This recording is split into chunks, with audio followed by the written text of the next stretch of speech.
the night he told me to get out of my house.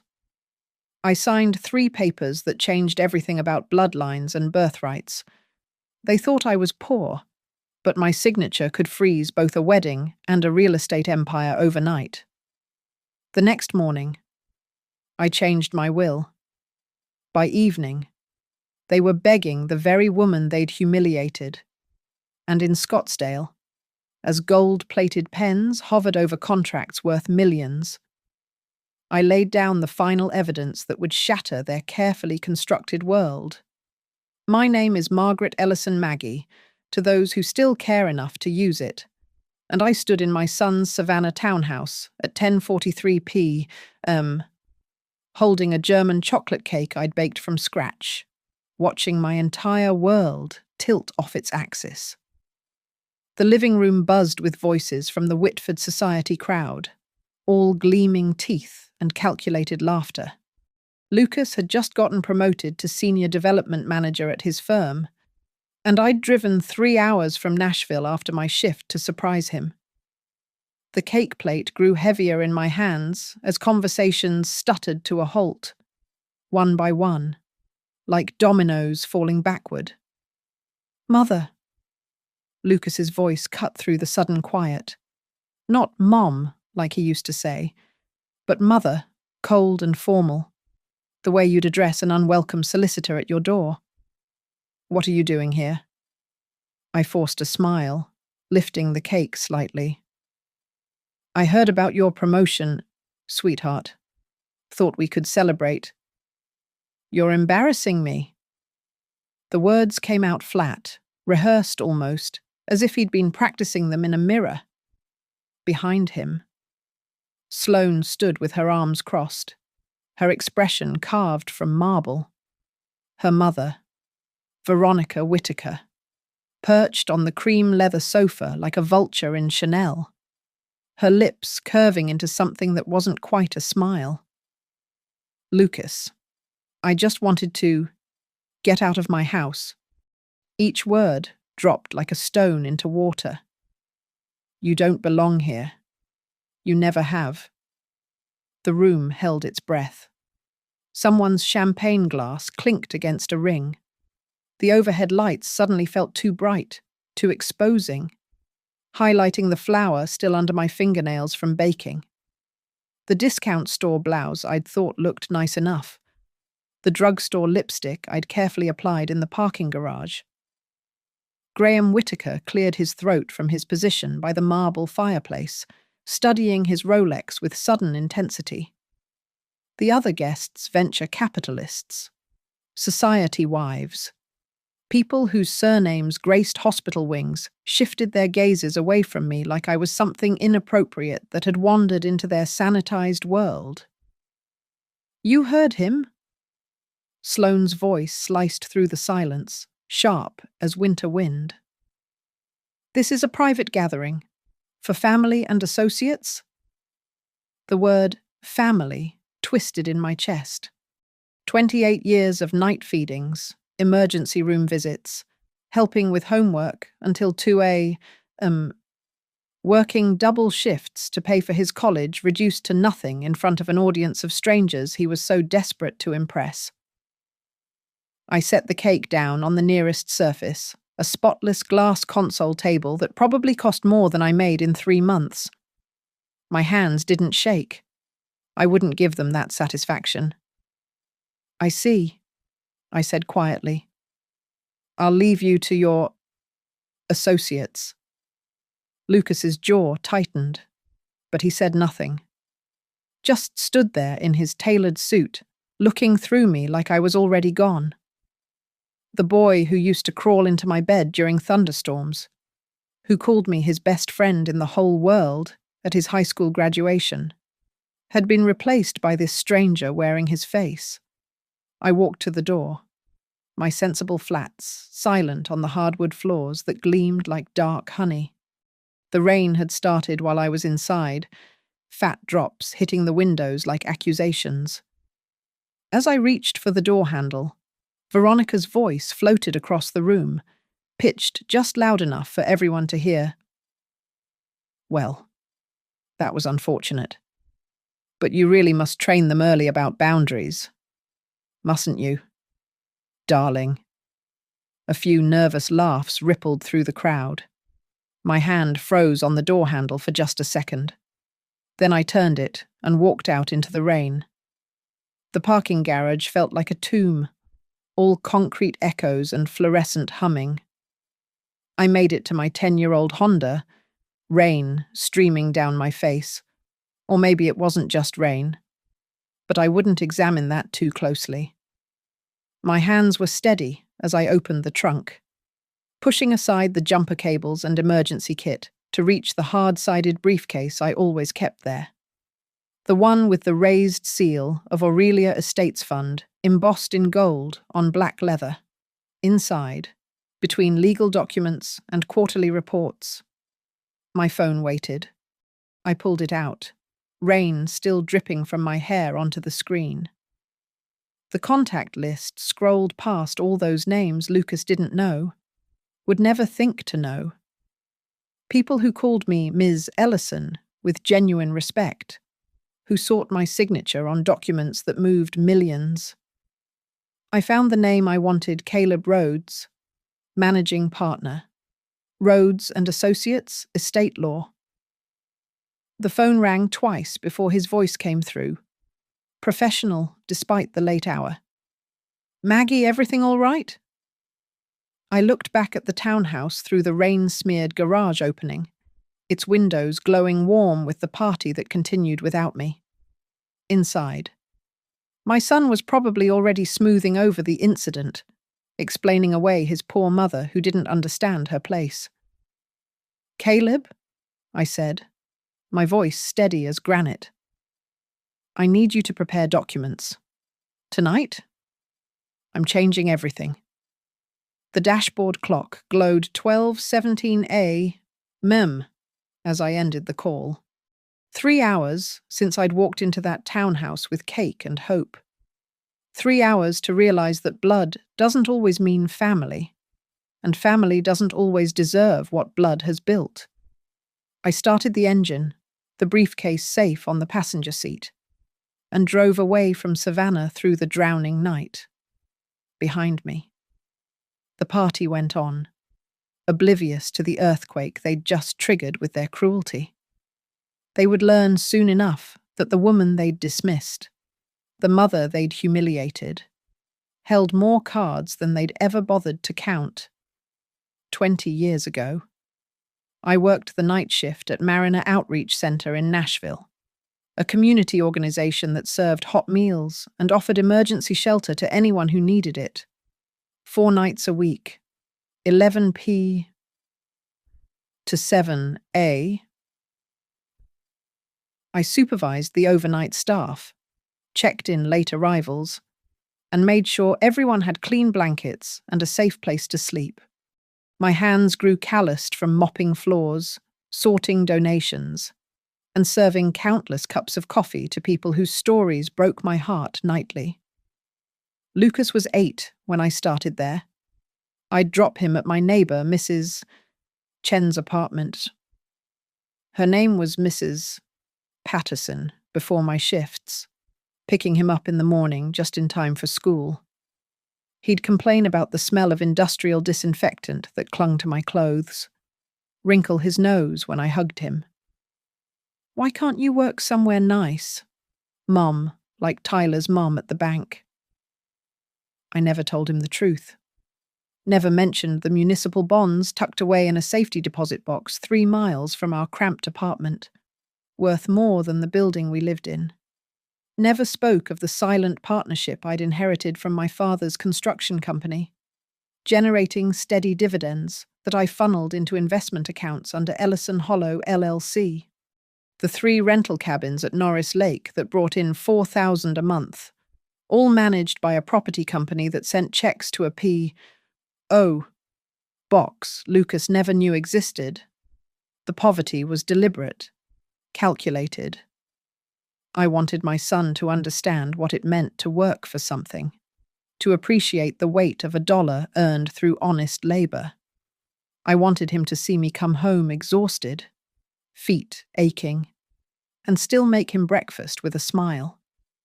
I thought I was teaching him resilience, gratitude, the value of human dignity regardless of bank balances. Instead, I taught him shame. The first crack appeared when he was 15, parent-teacher conference night, and I'd come straight from work, still wearing my Mariner Outreach polo shirt with a bleach stain on the sleeve.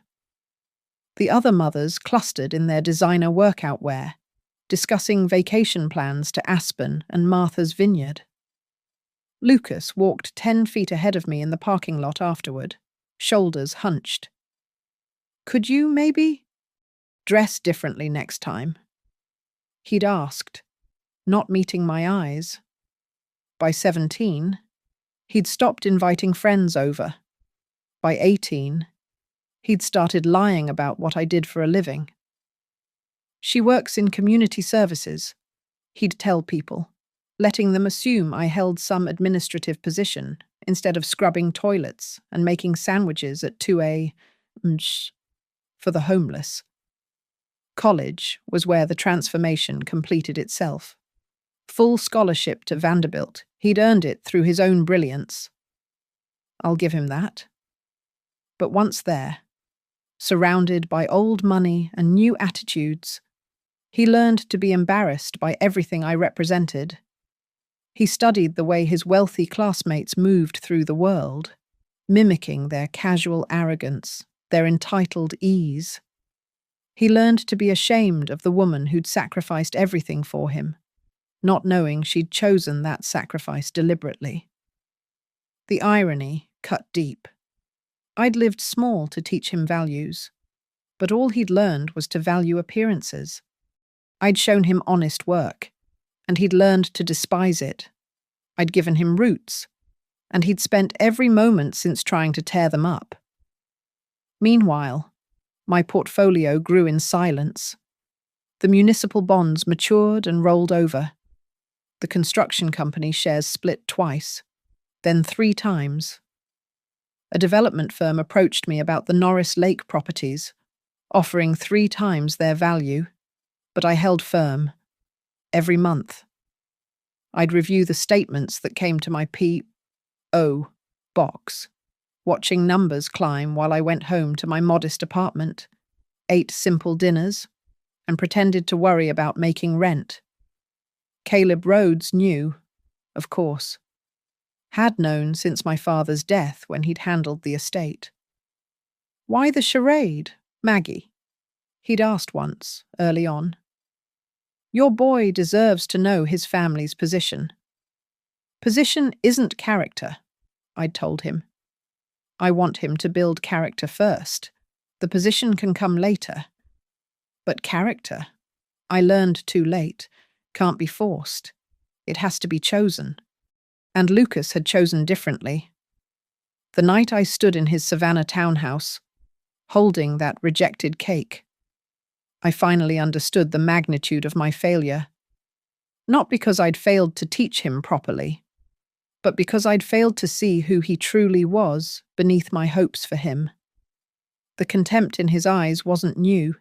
It had been growing there for years, fed by every designer label he couldn't afford, every country club he couldn't join, every connection he couldn't claim. He'd learned to see poverty as contamination and wealth as virtue. He'd learned to measure worth in square footage and stock portfolios. He'd learned everything I'd tried to prevent him from learning, and rejected everything I'd tried to teach. The construction company shares alone were worth $12 million now. The bonds, another 8. The rental properties and various investments brought the total to something that would stagger him, would have changed his entire life's trajectory if he'd known. But he'd chosen to judge me by my work clothes and calloused hands, never thinking to look deeper, never thinking to question why a woman who worked minimum wage could somehow always make sure he had everything he needed. That was my greatest miscalculation, believing that struggle would teach gratitude. Instead, it had taught him to despise anyone who struggled. including the mother who'd loved him enough to struggle on purpose. Now, driving through the rain toward my lawyer's office, I thought about all those nights at Mariner Outreach, serving dignity along with soup, seeing grace in people society had written off. Those people had taught me more about wealth than any portfolio statement ever could. Lucas would learn that lesson now, too. Just not the way I'd originally planned.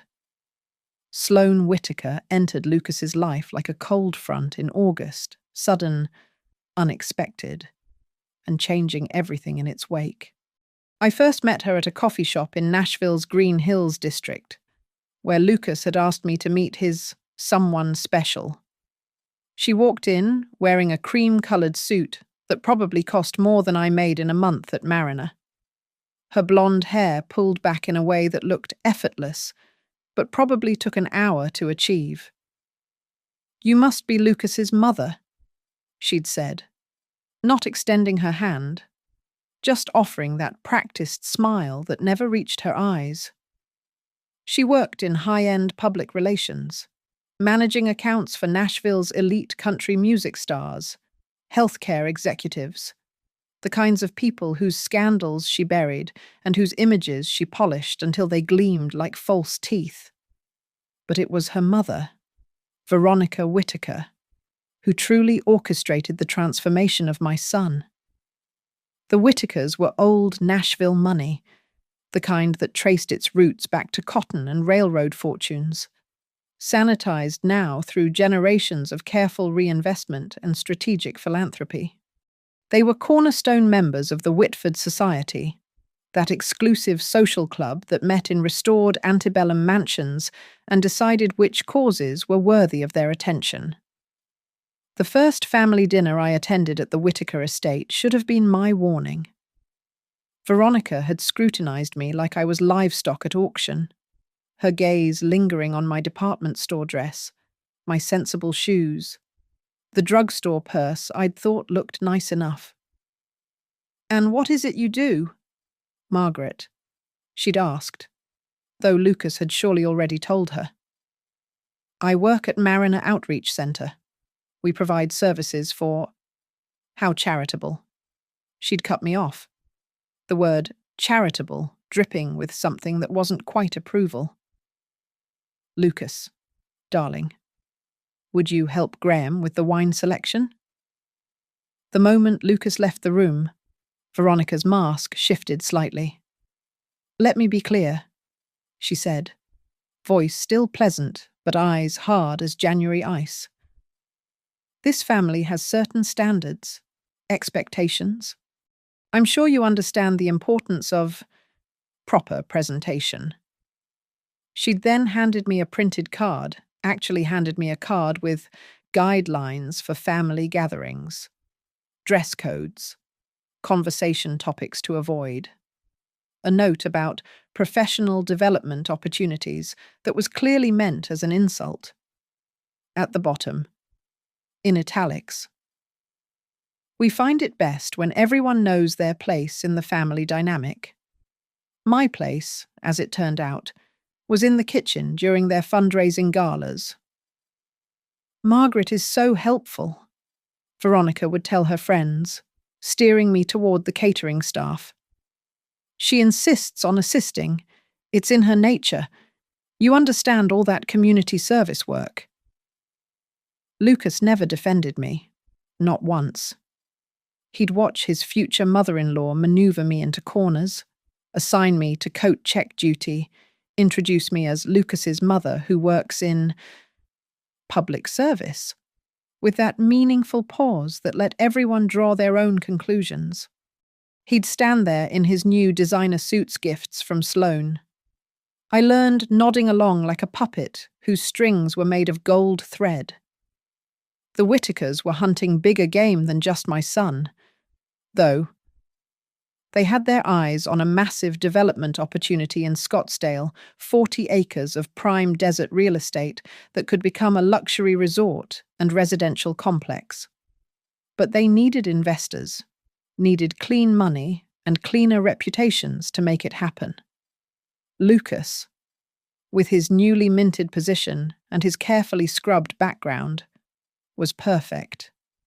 A young executive with no messy family money, no complicated inheritances, just ambition and a mother who could be safely hidden in the background. "Your mother is sweet," Sloane told Lucas once, not knowing I could hear from the hallway. "But she's a liability. The investors we're courting, they need to see stability, sophistication. Maybe she could visit less often." "I'll talk to her," Lucas had replied, and my heart had cracked like lake ice in spring. They started scheduling family events without telling me. I'd find out through social media photographs of Lucas and the Whitakers at charity auctions, polo matches, symphony galas. In every photo, Lucas stood where I should have been, wearing clothes I knew he couldn't afford. Smiling the kind of smile that comes from finally feeling like you belong somewhere, even if that somewhere was built on the bones of the person who raised you. Graham Whitaker took Lucas under his wing, teaching him about commercial real estate, about leveraging social capital, about the importance of strategic relationships. He filled Lucas's head with dreams of Scottsdale, of being part of something transformative, of leaving his mark on the landscape, literal and figurative. "It's a new economy," I heard Graham tell Lucas at one of the few dinners I was permitted to attend. "It's not about what you know, or even who you know anymore. It's about who claims you, and we're prepared to claim you. Son." Son. The word hit me like a physical blow. Lucas's eyes had lit up at that word in a way they hadn't lit up for me in years. Veronica orchestrated the narrative perfectly. Lucas's backstory was sanitized, repackaged. His mother became a community organizer who chose meaningful work over financial gain.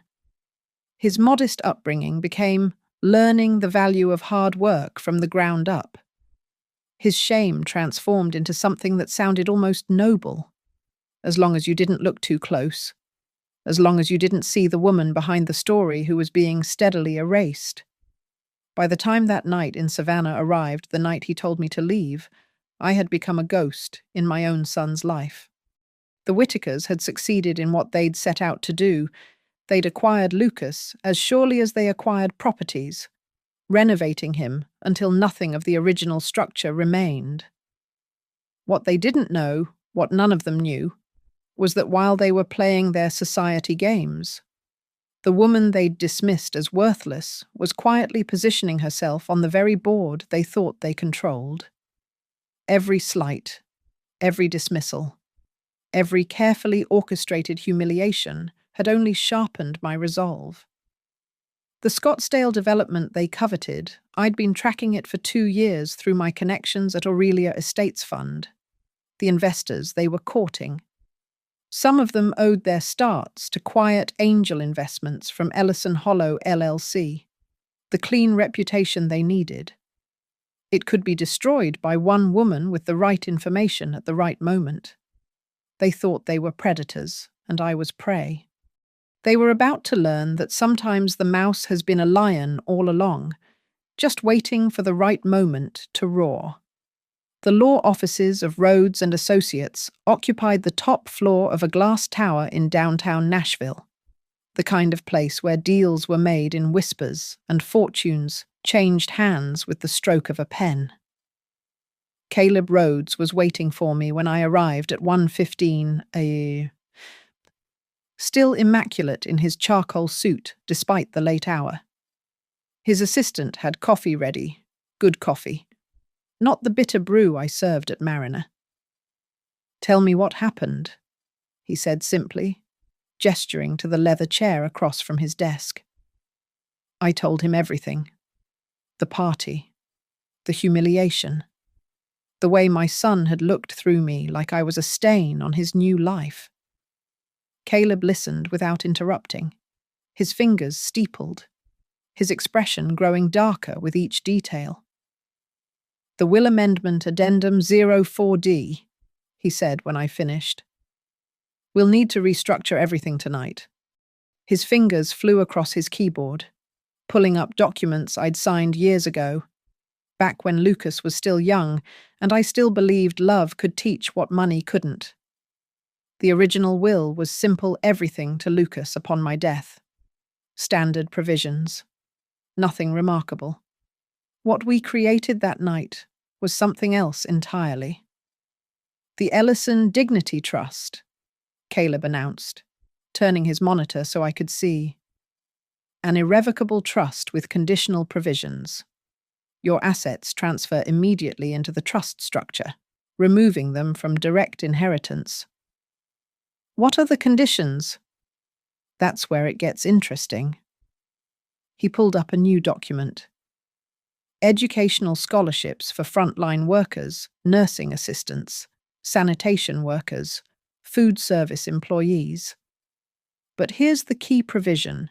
Any blood relative seeking access to trust funds must publicly acknowledge any acts of verbal or behavioral violence against the grantor that's you at a certified third-party event. Define publicly acknowledge. A formal apology, admission of wrongdoing, delivered at an event with at least 50 witnesses, documented and notarized. The acknowledgement must occur before any major financial transaction involving the Whittaker family enterprises is finalized.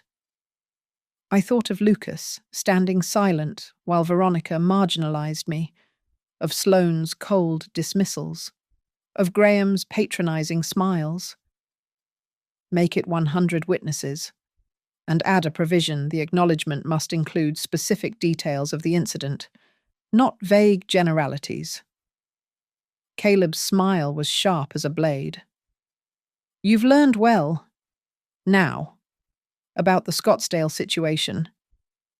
I pulled out my phone and called Jason Danner, my partner in several investment ventures the Whittakers knew nothing about. Despite the late hour or early, depending on perspective, he answered on the second ring. Maggie, I heard about Scottsdale. The Whittakers are circling. Like vultures. I need you to move on the adjacent parcels. Tonight. All 40 acres. All 40. Use the secondary holding company Desert Bloom Holdings. Keep my name off everything until the last possible moment. Through the phone, I could hear him typing. That's going to be expensive. We're talking immediate cash requirements. I'm liquidating the Norris Lake properties. 3.8 million available by morning. Caleb looked up sharply. Those cabins had been my safety net, my quiet income stream. I was burning bridges to build new ones. There's more, I told both men. The Whittakers are over-leveraged. They're counting on Lucas's reputation and what they assume is my phantom backing to secure investor confidence. They've been telling people he comes from quiet money, implying family wealth without stating it. Securities fraud, if pushed. You want to push? Jason asked. Not yet. I want to be in the room when they realize their house of cards is collapsing. Set up a competing bid for the main Scottsdale development. Make it through Aurelia Estates Fund. With my voting shares activated. Caleb pulled up another screen. You'll need board approval for that level of involvement. I have it. Henderson owes me from the Memphis project. Williams will follow Henderson. Reeves always votes with the majority. I'd spent years cultivating these relationships while everyone thought I was serving soup. Schedule an emergency board meeting for 7 a.m. Virtual is fine. The next 3 hours blurred together documents signed, funds transferred, strategic calls made to people who understood that real power moved in shadows, not spotlights. By 4:30 a.m., the Ellison Dignity Trust was fully executed, my assets safely transferred beyond Lucas's reach, with provisions that would make access contingent on something he'd proven incapable of humility. There's one more thing, Caleb said as dawn crept through his office windows. The timing provision you requested. Lucas has exactly 30 days from notification to make his public acknowledgement. After that, his portion converts permanently to the scholarship fund. And notification happens when the moment the Whitakers file their formal bid for the Scottsdale development, which, according to my sources, should be within the week. I signed the last document with my mother's fountain pen, the one valuable thing I'd kept visible all these years. Lucas had always assumed it was a cheap replica.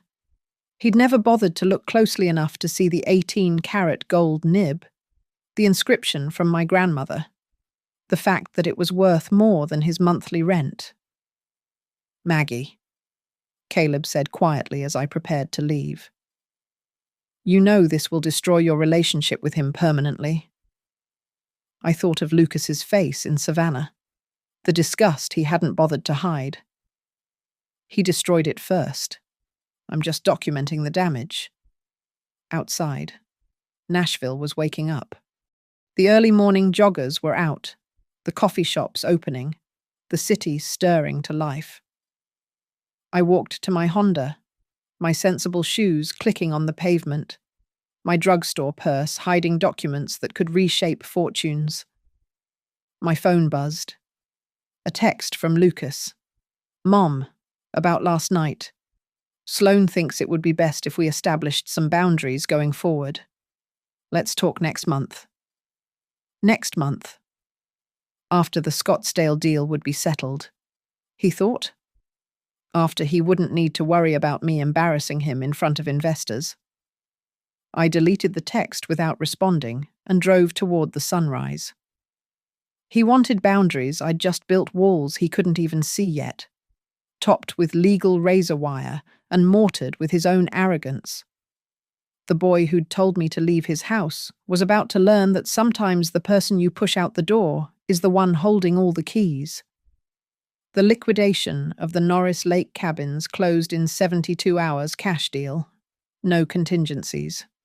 $3.8 million moved from one account to another, with the kind of efficiency that only comes when buyers smell desperation that isn't really there. I let them think I was in distress. It made them sloppy, less likely to dig into why Margaret Ellison was suddenly moving major assets. With that capital as ammunition, I began my transformation. Not the kind the Whitakers would recognize, no designer clothes or cosmetic procedures, but the kind that happened in boardrooms and wire transfers, in voting shares and strategic positions. I pulled $22 million from various holdings, consolidating my position in Aurelia Estates Fund until my voting block reached 31%. Not a majority, but enough to be the deciding voice in any split decision. The language of power. I learned. Wasn't that different from the language of survival I'd spoken all my life? DSCR debt service coverage ratio was just another way of asking if someone could pay their bills. IRR, internal rate of return, simply meant knowing what your sacrifice would be worth tomorrow. Covenants were promises dressed in legal clothes, and I'd seen enough broken promises to know how to write better ones. I hired a tutor, a young woman named Patricia, who'd worked at Goldman Sachs before burning out at 32. She taught me the vocabulary I needed: subordinated debt, preferred equity, waterfall provisions. We met at 4A before my shifts at Mariner, turning my kitchen table into a classroom where I learned to speak money fluently. "Why now?" Patricia asked one morning, watching me work through a complex leveraged buyout scenario. "Why learn all this now?" "Because I spent 30 years letting other people assume I was ignorant," I told her. "Turns out that's only an advantage if you're planning to eventually prove them wrong." The Scottsdale project was more complex than the Whitakers had let on. 40 acres of prime desert land. Yes, but also water rights issues, zoning complications, and a web of environmental assessments that would cost millions to navigate. Through my contacts at Aurelia, I learned the Whitakers were short about 12 million for the initial phase. They were counting on a bridge loan backed by soft commitments from individual investors, promises that could evaporate like morning dew if anyone looked too closely. I started building alliances with the local stakeholders in Scottsdale, the Pima Maricopa Native Council, who held cultural claims to parts of the land, the Desert Conservation Alliance, who wanted guarantees about water usage, the Neighborhood Coalition, worried about traffic and infrastructure strain. To each, I offered something the Whitakers wouldn't: genuine partnership. The Community First Clause. I explained to the coalition leaders via video conference. Any development funded through Aurelia Estates must contribute 7% of gross revenues to a local community fund, managed by elected local representatives, not appointed corporate boards. The Whitakers would never agree to that, said Maria Santos, the coalition president. The Whitakers won't have a choice if they want Aurelia's backing, and trust me, they'll need it. While I built bridges, I also studied the Whitakers' vulnerabilities. Through public records and careful investigation, I discovered Graham Whitaker had over-leveraged his other properties to fund this Scottsdale dream.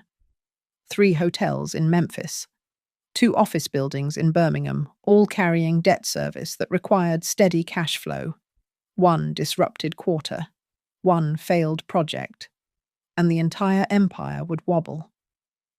Veronica's weakness was simpler reputation. Her position in the Whitford Society, her chair on various charity boards, her carefully curated image as Nashville royalty, all of it required maintaining an appearance of unlimited resources and unquestionable ethics. 1 public scandal, 1 documented instance of fraud or misrepresentation, and the social architecture she'd spent decades building would collapse. But it was Sloan who provided the most interesting leverage. 3 weeks into my reconnaissance, I received an unexpected email forwarded by someone at Aurelia who'd been accidentally copied on an internal Whitaker communications thread. In it, Sloan had written about the Scottsdale project. The old woman is a non-factor. Lucas says she barely finished high school. We can use her son's connection to imply backing without any actual liability. These investors from Nashville won't dig deeper. They never do when the story sounds right. The old woman barely finished high school. Non-factor. I printed the email and framed it, hanging it in my home office where I could see it every morning. Motivation, distilled into corporate contempt. The September board meeting of Aurelia Estates Fund was held at the Scottsdale Phoenician, a resort that sprawled across 250 acres of desert paradise. I flew out 2 days early, not to golf or spa, but to walk the land the Whitakers wanted. 40 acres of pristine Sonoran desert, home to saguaro cacti that had stood for centuries, to creatures that had adapted to impossible conditions. Like me, I thought. Like everything that survives what should kill it. Jason Danner met me at the property line at 6A. The desert still cool, the sun painting the mountains purple and gold. Desert Bloom. Holdings successfully acquired all adjacent parcels, he reported. Total investment $14.3 million. The Whitakers have no idea you control the land surrounding their dream project. Good. What about water rights? That's where it gets interesting. He pulled out a tablet, showing me a map overlaid with blue lines. The main aquifer access runs through the eastern parcels our parcels now. Without it, their development costs triple. So they need us. They need us, but they don't know it yet. I stood there in my sensible shoes and sun hat, looking at land worth millions, and thought about all the nights I'd come home from Mariner with my feet aching, all the times Lucas had been ashamed of my exhaustion. He'd never understood that exhaustion was just investment, that every sacrifice was compound interest in a future he couldn't imagine. "Set up a meeting with the Pima Maricopa Council," I said.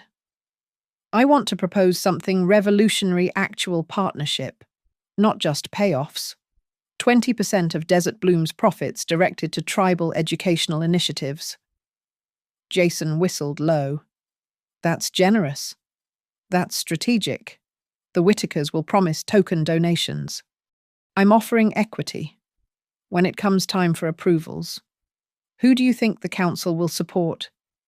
As I flew back to Nashville that night, I thought about transformation, not the kind you can see, but the kind that happens in legal documents and board resolutions, in alliances built over coffee at 4A, and contracts signed in languages I'd taught myself to speak.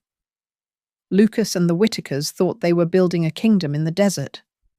They didn't realize I was already there, had already changed the locks, had already rewritten the rules of entry. And when they finally arrived at the door they assumed would open for them, they'd find me standing there with a simple question. "What makes you think you belong here?" The due diligence team from Aurelia Estates Fund consisted of 3 forensic accountants, 2 lawyers, and a former SEC investigator named Harold Stern, who had a reputation for finding dirt where others saw gold. They descended on the Whitaker proposal like surgical instruments, dissecting every claim, every projection, every promise.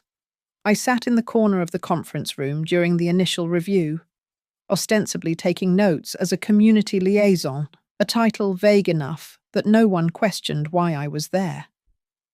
The Whitakers had submitted their proposal with the kind of confidence that comes from never having been truly audited.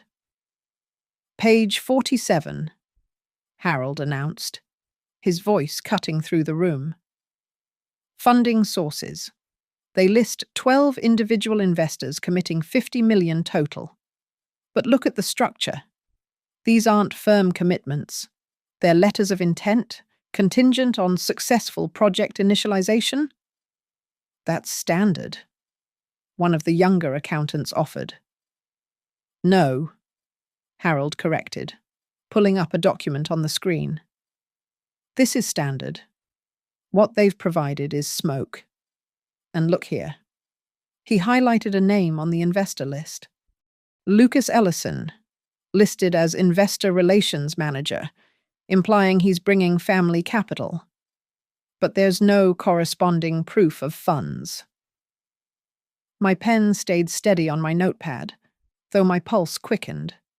They were using Lucas as bait, dangling his supposed connections to old money that didn't exist, or rather, that existed, but would never flow in their direction. "There's more," Harold continued, clicking to another document. "Email communications between Sloan Whitaker and potential investors." He pulled up the email I'd already seen, the one calling me a non-factor, but also others, dozens of them, each more damning than the last.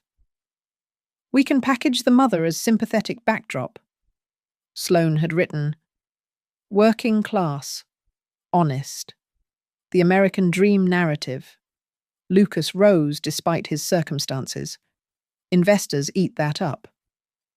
The mother's assets are negligible." Another email read, "But the implication of quiet family money can be leveraged without liability." They'd been selling a fiction where I was both nothing and everything worthless in reality but valuable as mythology. The con was elegant in its cruelty, used the son's shame about his mother to imply hidden wealth, while simultaneously ensuring that same mother would never be in a position to contradict the narrative. "This is securities fraud," Harold stated flatly. "Material misrepresentation to investors." The room went quiet. Everyone turned to look at me, perhaps expecting shock or hurt. Instead, I pulled out my laptop and opened a file I'd prepared weeks ago. "If I may," I said, my voice steady as granite. "I've compiled additional information that might be relevant." On the screen appeared a web of corporate structures, shells within shells, all leading back to Graham Whittaker. Mr. Whittaker has pledged the same collateral properties to 3 different lenders for bridge financing. The Memphis hotels are underwater by 30%. The Birmingham buildings have environmental violations that will cost millions to remediate. "How did you—" someone started to ask. "Public records, if you know where to look." "And this," I pulled up another document, "is a cease and desist order from Arizona's Department of Real Estate, issued 6 years ago to a company called Whittaker Western Development. It was dissolved and reformed as the current Whittaker entity. But the principles are the same. They were cited for misrepresenting water rights, the exact same issue they're dancing around now." Harold leaned forward, his eyes sharp. "You're not really just a community liaison, are you?" "I'm exactly what I appear to be," I replied. "A woman who's spent her entire life watching people underestimate what careful observation can reveal." Caleb Rhodes chose that moment to enter the room, carrying a folder marked with the Aurelia Estates Fund seal. "Ladies and gentlemen, I've been asked to present this to the Due Diligence Committee." He handed the folder to Harold. "Documentation of Ms. Ellison's voting position in Aurelia Estates Fund, along with a formal letter of concern regarding the Whittaker proposal." Harold opened the folder, his eyebrows climbing toward his hairline. 31% voting shares. He looked at me with new respect. "You're the swing vote." "I am. And I move to require additional documentation from the Whittakers before any formal consideration. Specifically, authenticated proof of funds from all listed investors, resolution of the water rights issues, and a formal ethics review of their investor communications." "That could take months," someone protested.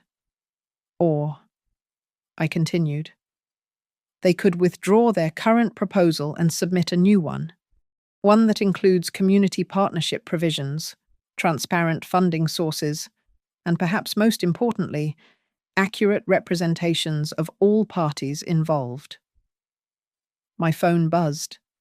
A text from Lucas. "Mom, urgent. Whittakers need document confirming I'm not estranged from family. Just a simple letter. Please." I screenshot the text and added it to my presentation.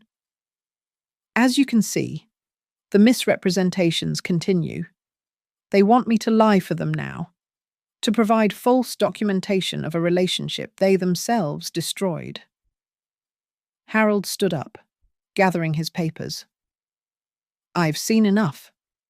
My recommendation to the board will be a full investigation before any consideration of Whittaker proposals. Furthermore, I suggest we alert the Securities and Exchange Commission about potential fraud." "Wait," I said, and everyone paused. "Give them one chance. A public signing event, full transparency, all parties present. Let them correct the record themselves. If they're willing to admit their misrepresentations publicly, perhaps we can move forward with a modified proposal." "Why would you give them that opportunity?" Harold asked. "After what they've done." I thought of Lucas, of the boy he'd been before the Whittakers polished away everything real about him. Because sometimes people need to face their lies in the light, and sometimes the kindest thing you can do is hand someone the rope they'll use to hang themselves. Caleb caught my eye, understanding passing between us. The public signing event would trigger the notification clause in the Ellison Dignity Trust. Lucas would have his 30 days to apologize, to acknowledge what he'd done. The Whitakers would have to choose between their pride and their project. Schedule it for next month, I said. The Sonoran House in Scottsdale, my fund owns 40% of that venue. Make it a grand affair. Invite everyone. Let's see if they're willing to sign their names to the truth. As I left the conference room, my phone rang. Lucas. Mum, did you get my text? This is really important? I got it, I said, looking out at the Nashville skyline. Tell the Whitakers they'll have their opportunity to make things right, in public, with everyone watching. What are you talking about? You'll know soon enough. Oh, and Lucas. You might want to start practicing apologies. I have a feeling you're going to need a good one. I hung up before he could respond. Let him wonder. Let them all wonder what the old woman, the non-factor, the embarrassment was planning. They'd find out soon enough. The Sonoran house glowed against the desert twilight, its glass walls reflecting the last burns of sunset across the Scottsdale Mountains. Media vans lined the circular drive, their satellites reaching toward a sky painted in shades of money and ambition. Inside, 200 of Arizona's and Tennessee's finest gathered, champagne flutes catching the light from crystal chandeliers that cast shadows like reaching fingers across the marble floor. I stood at the entrance to the main ballroom, watching them arrive. The Whitakers made their entrance at precisely 7 p. A choreographed display of perceived power. Graham in his $10,000 suit. Veronica draped in Saint Laurent. Sloane in something architectural and severe. And Lucas, my son, walking beside them like he'd been born to their breed, carrying a leather portfolio that probably contained the lies they planned to sign into truth. Margaret. Veronica's voice carried across the foyer, pitched to ensure everyone heard her acknowledge me.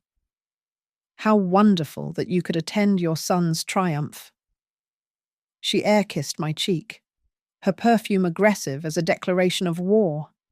I was wearing the same black dress I'd worn to my husband's funeral 15 years ago, simple, unremarkable, forgotten the moment you looked away. Exactly as I intended. Wouldn't miss it, I replied, noting how her eyes flickered with satisfaction at my appearance. She thought I'd dressed poorly out of ignorance. She didn't understand it was camouflage. The ballroom filled steadily. Investors from both coasts, local politicians, representatives from the Pima Maricopa Council, journalists from the Financial Times and Wall Street Journal. Harold Stern was there, positioned near the signing table with 2 other Aurelia board members. Caleb Rhodes stood by the bar, ostensibly casual, but watching everything with lawyer's eyes.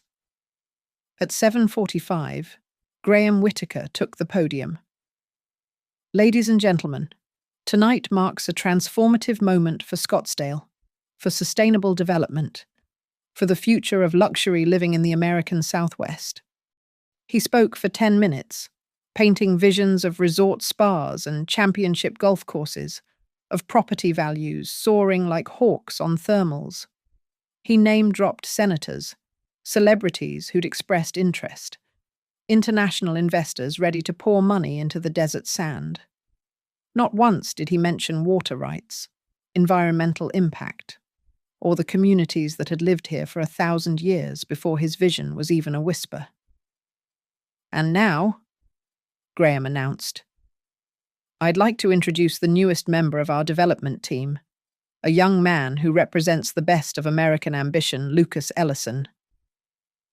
Lucas stepped to the microphone, and I saw him scan the crowd until his eyes found mine. Something flickered across his face. Uncertainty, perhaps, or the first taste of premonition.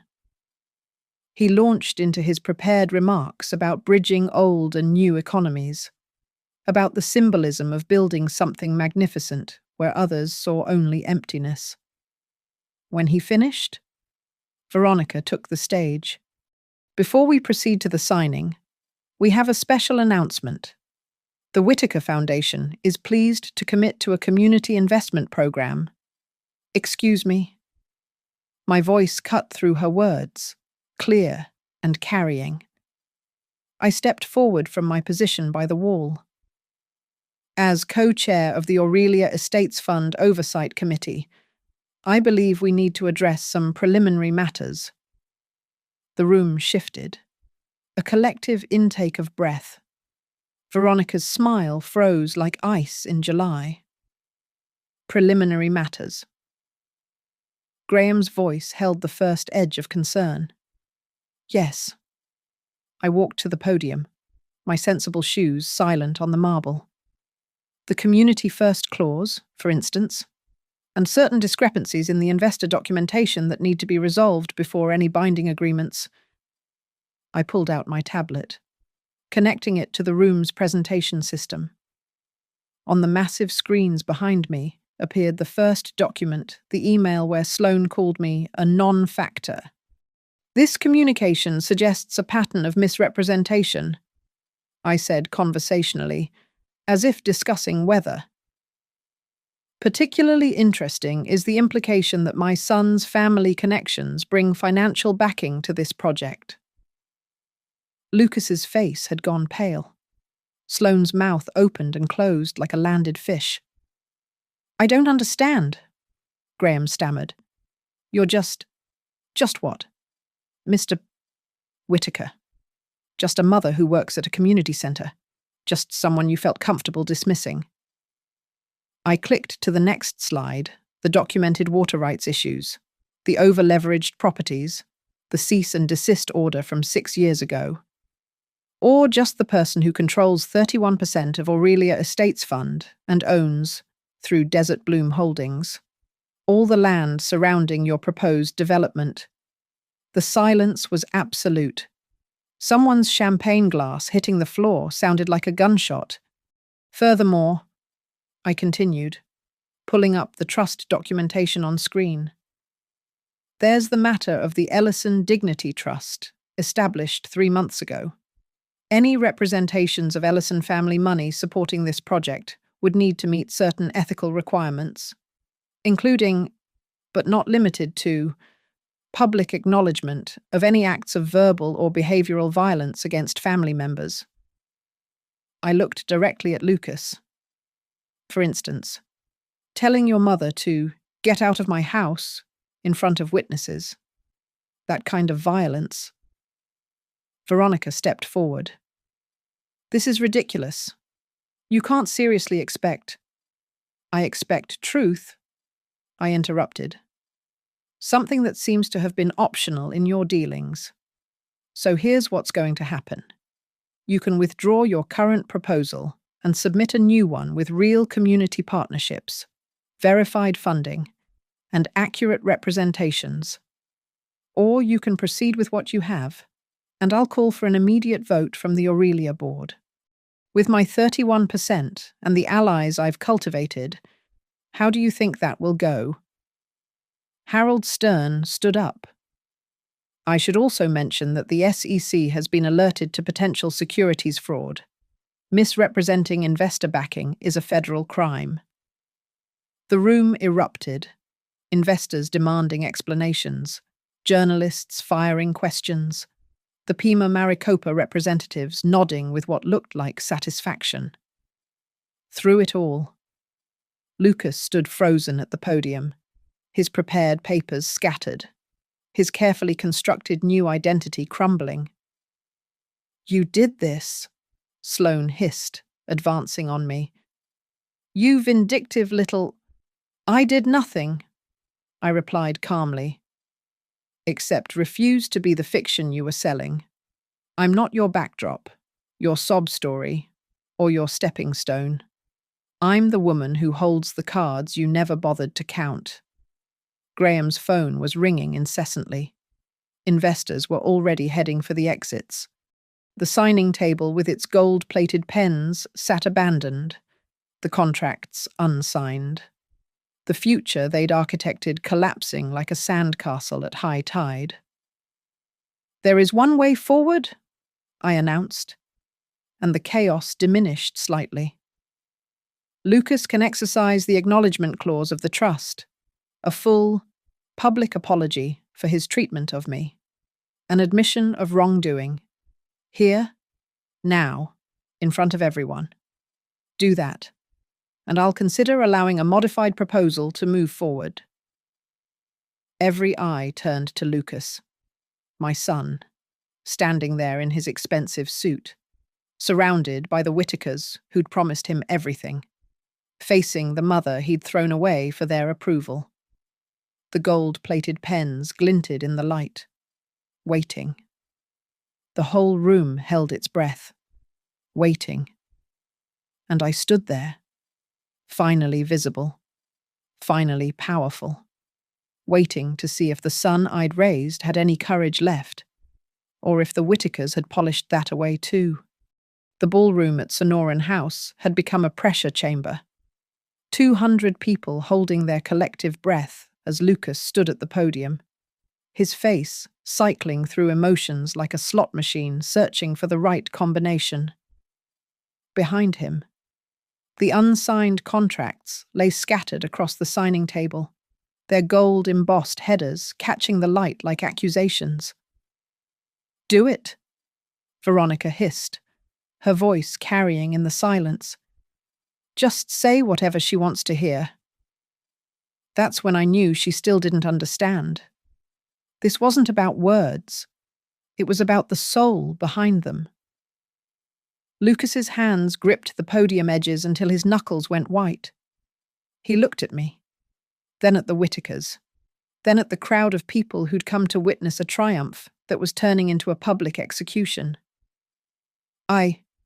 He started, his voice cracking like a teenager's. He cleared his throat, tried again. "I need to say something." Graham stepped forward. "Lucas, perhaps we should—" "No." Lucas's voice gained strength. "No, you've done enough talking for me." He turned to face me directly, and for the first time in years, I saw the boy I'd raised flickering behind the man he'd become. "Mom, He stopped, swallowing hard. The camera flashes were relentless, documenting every second of his struggle. "That night in Savannah," he continued, "I told you to get out of my house. I let them—" He gestured at the Whitakers without looking at them.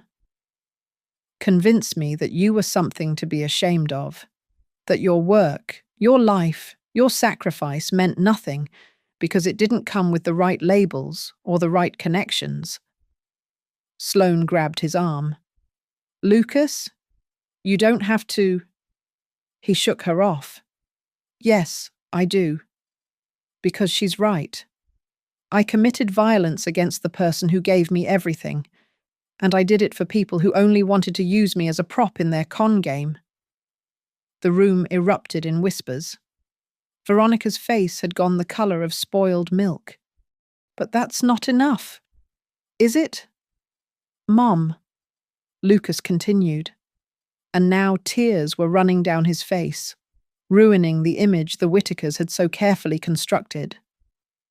"You want a real apology, not just words to save a deal. You want me to actually understand what I did." He stepped away from the podium, walked down from the platform, and stood in front of me. For a moment, we were just mother and son, separated by 3 feet of marble floor and 3 years of calculated cruelty. "I'm sorry," he said, his voice breaking completely. "I'm sorry I let them convince me that love could be embarrassing. I'm sorry I valued their approval over your lifetime of sacrifice. I'm sorry I became the kind of man who could tell his mother to leave, who could stand silent while others insulted her, who could use her as a stepping stone while pretending she didn't exist." The cameras captured everything his tears, His trembling hands, the way his expensive suit suddenly looked like a costume he was desperate to shed. But mostly, he continued, I'm sorry it took losing everything to remember that you were the only one who ever loved me for who I was, not what I could do for them. He turned to face the room, addressing the assembled crowd. The Whitaker development is built on lies. I have no family money. My mother works at Mariner Outreach Center in Nashville, serving food to the homeless. And she's done more good in this world than everyone in this room combined. If you invested because of my supposed connections, you were deceived, and I participated in that deception. Graham Whitaker's phone hit the floor with a crack. Veronica stumbled backward into a chair. Sloane stood frozen, her architectural dress suddenly making her look like a statue of ambition turned to salt. Is that enough? Lucas asked me, his voice barely a whisper. Is that what you needed to hear? I looked at my son, really looked at him for the first time since that night in Savannah. The Polish was gone, the facade cracked, and underneath was something raw and real and possibly salvageable. That's a start, I said quietly. Then I turned to address the room, my voice carrying the authority of someone who'd spent 30 years being underestimated and was finally, fully visible. The Ellison Dignity Trust will honor its provisions. Aurelia Estates Fund will consider a modified proposal, one that includes real community partnership, environmental protections, and transparent funding sources. The Whitakers' current proposal is dead. If they want to proceed, they'll start over, honestly this time. I pulled out the folder Caleb had prepared, laying it on the signing table. As for Desert Bloom Holdings' surrounding parcels, they'll be developed as affordable housing for the service workers who keep Scottsdale running, the people who clean your houses, serve your food, maintain your gardens. People like me. Harold Stern started a slow clap that spread through the room. The Pima Maricopa representatives were smiling. Several investors approached me directly, ignoring the Whitakers entirely. You destroyed us, Veronica snarled, abandoning all pretense of civility. You vindictive witch, you destroyed everything. No, I corrected, gathering my things with the same quiet efficiency I'd used to clear tables at Mariner for 20 years. You destroyed yourselves the moment you decided that some people were worth less than others. I just refused to be complicit in your delusion. I walked toward the exit, my sensible shoes clicking on marble with the rhythm of victory. Behind me, chaos reigned, journalists shouting questions, investors demanding answers, the Whitakers turning on each other like well-dressed wolves. At the door, I paused and looked back at Lucas. He stood alone in the wreckage of his ambitions, his carefully constructed new life in ruins around him. Our eyes met across the battlefield of shattered pretensions. Respect isn't a signature at the last minute, I told him, my voice carrying across the chaos. It's something you choose from the beginning. You forgot that. Maybe now you'll remember. I pushed through the glass doors of Sonoran House and walked into the desert night. The cameras followed. The questions flew. But I didn't stop. Behind me, the gold-plated pens sat abandoned on the signing table, their purpose forever unfulfilled. Monuments to a deal that died the moment a mother decided that dignity was worth more than blood. My phone buzzed with messages board members, investors, reporters, even a text from Patricia, my 4AM finance tutor. Saw the live stream? You just gave the best lesson in leveraged buyouts I've ever witnessed. But I didn't reply to any of them. I got into my 10-year-old Honda, started the engine, and drove into the Scottsdale night, through the rearview mirror. I could see the lights of Sonoran House growing smaller, that temple to ambition where I'd finally drawn my line in the sand. They'd wanted to erase me, to use me as fiction while dismissing me as fact. Instead, I'd become the truth they couldn't escape, the signature they couldn't forge, the mother who chose her worth over their approval.